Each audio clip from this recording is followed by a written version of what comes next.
लट जो हैं वो मीमांसक हैं, उत्तर मीमांसा। तो मीमांसक हैं तो उनके मत में निष्पत्ति का अर्थ क्या होता है? उत्पत्ति। आचार्य शंकुक जो है वो नैयायिक हैं, उनके मत में होता है अनुमिति। और भट्ट नायक के मत में जो है वो सांख्य मतानुयायी हैं, उनके मत में होता है निष्पत्ति का अर्थ भुक्ति। अभिनव गुप्त पादाचार्य के मत में निष्पत्ति शब्द का अर्थ होता है अभिव्यक्ति। समझे कि नहीं? ये चार निष्पत्ति शब्द के चार आचार्यों ने अपने अपने अनुभव के आधार पर ये बताया। सुनिए इसको। कहा कि विभाव अनुभाव व्यभिचारी भाव के संयोग से रस की निष्पत्ति होती है। ये तो भरत मुनि का सूत्र बता ही दिया। ठीक है। अच्छा, तो अब एक चीज ये आता है कि भट्ट लोल्लट का जो उत्पत्तिवाद है सर्वप्रथम, तो भट्ट लोल्लट जो है उत्पत्तिवाद मानते हैं। उनके मत में विभाव अनुभाव आदि के संयोग से अनुकार्य राम आदि में रस की उत्पत्ति होती है। जो मूल अनुकार्य है, अनुकर्ता कौन है? जो नकल करने वाला, जो पाठ लेता है। जैसे अरुण गोविल ने राम का पाठ लिया तो अनुकर्ता थे ना, तो उनकी नकल करते थे। जैसे राम ने जो जो किया होगा वैसा वैसा वो कर रहे थे। असली तो अनुकार्य भगवान राम थे।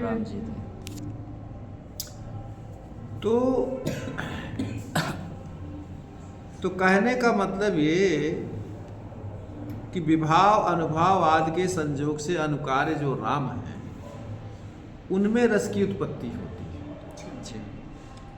उनमें भी विभाव सीता आदि मुख्य रूप से रस के उत्पादक होते हैं। अनुभाव उस उत्पन्न हुए रस को बोधित करने वाले होते हैं तथा व्यभिचारी भाव उस उत्पन्न हुए रस के परिपोषक होते हैं, पुष्ट करते हैं, बढ़ाने वाले होते हैं। तो अस्थाई भाव के साथ विभावों का कई सा संबंध है, संबंध होता है।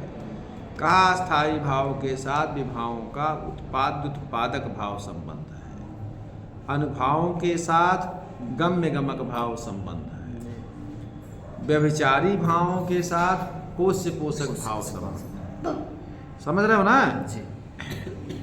तो इसलिए भरत सूत्र में जो संयोग शब्द आया है, आचार्य भट्ट लोल्लट के मत में 3 अर्थ बताए गए हैं।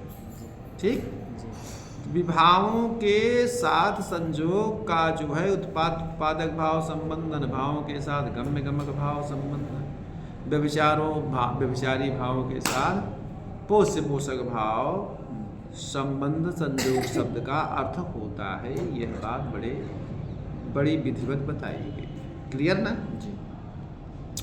कहा लिखा कि विभावै ललनोद्यानादिभिर आलम्बनोद्दीपन कारणैः रत्यादिको भावो जनितः अनुभावैः कटाक्ष भुजाक्षेप प्रभृतिभिः कार्यैः प्रतीति योग्यः कृतः व्यभिचारिभिर्निर्वेदादिभिः सहकारिभिरुपजितो मुख्यया वृत्त्या रामादौ अनुकारे तद्रूपतानुसंधान नर्तके भी प्रतीयमानो रसिति भट्टलोल्लट प्रभृतयः। कहा विभावों रस के जो आलंबन, विभाव आलंबन और उद्दीपन विभाव, ये रस के कारणभूत है। ललना नायिका इत्यादि, आलंबन विभाव, उद्यान गार्डन जिसे कह सकते हो, नदी का किनारा, शीतल मंद सुगंधित वायु, ये उसके क्या है? उद्दीपन विभाव। रति आदि अस्थाई भाव क्या होता है? इनसे उत्पन्न हुआ। रति भाव आदि क्या होता है? रत्यादि को भाव जनित है। रति आदि भाव उत्पन्न हुआ, रति आदि की उत्पत्ति के कार्यभूत अनुभाव ही कटाक्ष भुजाक्षेप प्रभृति भी। कार्यभूत जो कटाक्ष करना, भुजाक्षेप इत्यादि। तो कहते नहीं है कि इशारों से दिल लेने वालों बताओ हुनर तुमने सीखा कहाँ से। इशारा अगर कोई करेगा तो आदमी समझ नहीं जाता है। तो कार्यभूत जो कटाक्ष भुजाक्षेप आदि अनुभवों से प्रतीति के योग्य किया गया, क्या होता है? प्रतीति योग्य कृतः व्यभिचार निर्वेदादि सहकार उपचितो मुख्या वृत्तिया। और व्यभिचारी रूप से निर्वेद आदि जो व्यभिचारी भाव है उनके द्वारा यह पुष्ट किया गया, माने बढ़ाया गया। हाँ, मुख्य रूप से वो कहाँ रहते हैं? राम आदव अनुकारी तदरूपता अनुसंधान नर्तके भी प्रतीयमानो रसीति भट्टलोल्लट प्रभृतयः। अनुकार मुख्य रूप से अनुकार रूप राम आदि में और उनके स्वरूप का अनुकरण करने वाले, जैसे मान लीजिए अरुण गोविल भगवान राम का पाठ किए थे, रोल किए थे, तो करने वाले प्रतीयमान आरोप्यमान रत्यादि, रत्यादि माने अस्थाई भाव ही रस कहलाता है। ऐसा आचार्य भट्ट लोल्लट का मत है। अब इसमें भट्ट लोल्लट के मत के अनुसार ये बात हम कह रहे हैं। कहा स्थायी भावों के साथ विभावादि का जो संजोग है, आप पहले बता दिए हैं कि विभावों के साथ उसका उत्पाद्य उत्पादक भाव संबंध है, अनुभावों के साथ जो है गम्य गमक भाव संबंध है, व्यभिचारी भावों के साथ क्या है? पोष से पोषक। ये पहले हम बता संजोग शब्द के द्वारा। तो जनितः, इसमें शब्द दिया है जनितः, प्रतीत योग्य कृतः उपचिता। ये तीन पदों का प्रयोग यहाँ किया गया है। ये तीनों में बड़ा स्वारस्य है, ये देखिए। दूसरी बात यह है कि इस मत में रस मुख्य रूप से अनुकार्य राम आदि में ही रहता है, और उनका जो अनुकरण करने वाला अनुकर्ता है होने के कारण गौण रूप से जो राम इत्यादि का पाठ करते, जैसे अरुण गोविल इत्यादि ने पाठ किया था रामायण में, तो गौण रूप से माने अप्रधान रूप से, तो उसमें भी रस की स्थिति मानी जाती है, उनमें भी रस की स्थिति मानी जाती है, ठीक है। परंतु सामाजिक में रस की उत्पत्ति नहीं होती है। सामाजिक माने जो लोग देख रहे हैं, अच्छे लोग जो देखते हैं। तीसरी बात यह है कि भरत सूत्र में संजोग शब्द के तीन अर्थ आप जो बता रहे हैं, तो निष्पत्ति शब्द के भी तीन अर्थ समझ लेने चाहिए। जी समझ रहे हो ना? जी। विभाव के साथ हमने आपको बताया ही जैसा, तो निष्पत्ति शब्द जो है क्या है? वहाँ उत्पत्ति, मतलब उसकी उत्पत्ति होती है। संजोगाद रस निष्पत्ति माने रस उत्पत्ति, समझे? जी। यहाँ निष्पत्ति शब्द का अर्थ है उत्पत्ति। अनुभावों के साथ गम्य गमक भाव बताया था। ऐसा होने पर रस की जो है निष्पत्ति का मतलब यहाँ प्रतीति योग्य है, कृतः। समझ रहे हो नहीं? जी। तो वहाँ निष्पत्ति का अर्थ प्रतीति होती है। जी। निष्पत्ति का मतलब प्रतीति अनुभावों के साथ। जी। ठीक है, गम्य गमक भाव से संजोग से वहाँ उसका क्या होता है? प्रतीति होती है। तो निष्पत्ति शब्द का अर्थ यहाँ प्रतीति होता है। अब व्यभिचारी भावों के साथ पोष पोषक भाव जो संबंध है, उसके रस की निष्पत्ति का मतलब यहाँ पुष्टि होती। निष्पत्ति माने रस की पुष्टि होती है। तो निष्पत्ति शब्द का अर्थ यहाँ पुष्ट होता है।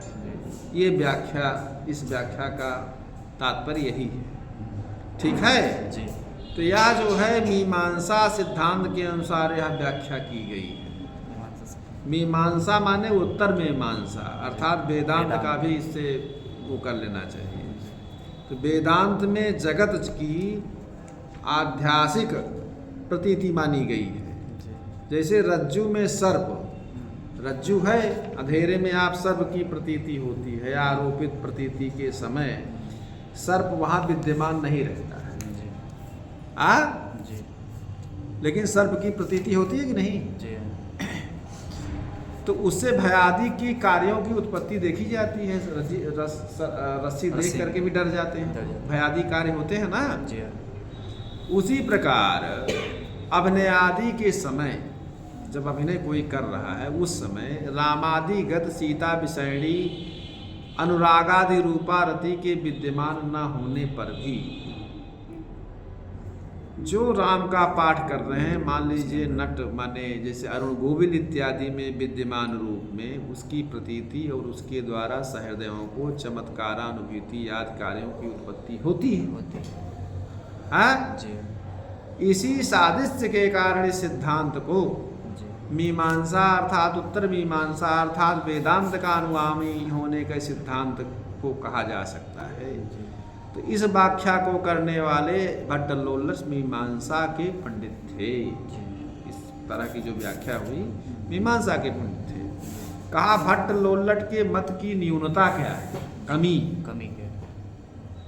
कहा भट्टलोल्लट ने इसकी व्याख्या में कमी सबसे बड़ी है कि मुख्य रूप से जो अनुकार्य, मुख्य रूप से जो अनुकार्य राम भगवान राम है, और गौण रूप से जो क्या नाम से राम का जो रोल कर रहे हैं, पाठ कर रहे हैं, अरुण गोविल इत्यादि जैसे रामायण में किए, तो रस की उत्पत्ति, अभिव्यक्ति, पुष्टि आदि मानी गई है। लेकिन सामाजिक को रसानुभूति क्यों होती है, इस समस्या पर कोई ध्यान नहीं दिया गया जी। समझे कि नहीं जी। दूसरी बात यह है कि अनुकार्य सीताराम आदि तो सब अनुकार्य जिसका अनुकरण कर रहे हैं, जिसका जो अनुकार्य हैं, तो वो सीताराम आदि तो इस समय संसार में नहीं है। इस समय किए जाने वाले अभिनय से उसमें रस की उत्पत्ति नहीं बन सकती। समझ रहे हो ना? इसीलिए उनके अनुकर्ता जो रोल करने वाले अरुण गोविल में भी रस की उत्पत्ति नहीं हो सकती। तो ये दो इस व्याख्या के मुख्य दोष हैं। ठीक है जी। तो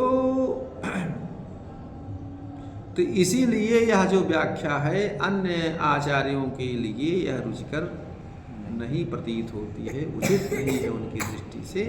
यह आचार्य भट्टलोल्लट के मत में ये न्यूनता है। समझे कि नहीं?